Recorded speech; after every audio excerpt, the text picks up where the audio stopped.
Municipal commissioner Arun Mahesh બાપુની ગાંધીનગર ગૃહ ખાતે ડ્રેનેજ પ્રોજેક્ટની સ્થળ મુલાકાત. વોર્ડ નંબર 13 અને 14માં વર્ષો જૂની ડ્રેનેજ અને પાણી ભરાવાની સમસ્યાના કાયમી ઉકેલ માટે કામગીરી તેજ. 15થી 16 દિવસમાં પુશિંગનું કામ પૂર્ણ કરવાનો લક્ષ્યાંક. વડોદરા મહાનગરપાલિકાના પ્રોજેક્ટ વિભાગ દ્વારા શહેરમાં ડ્રેનેજ વ્યવસ્થા મજબૂત બનાવવા માટે 70થી વધુ વિવિધ કામો હાથ ધરવામાં આવ્યા છે.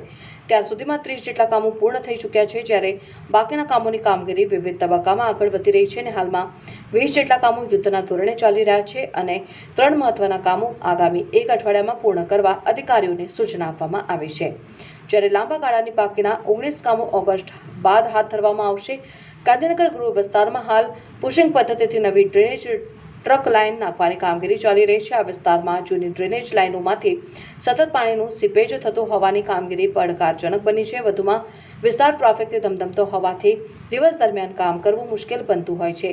મોટાભાગની કામગીરી રાત્રિના સમયે કરવામાં આવી રહી છે અને મ્યુનિસિપલ કમિશનર અરુણ મહેશ બાબુએ સ્થળ ઉપર પહોંચીને કામગીરીનું નિરીક્ષણ કર્યું અને કોન્ટ્રાક્ટર તેમજ એન્જિનિયરિંગ ટીમને ચોમાસા દરમિયાન સુરક્ષા ધોરણોનું પાલન કરીને સેફટી નેટ સાથે ઝડપથી કામ પૂર્ણ કરવા સૂચના આપી.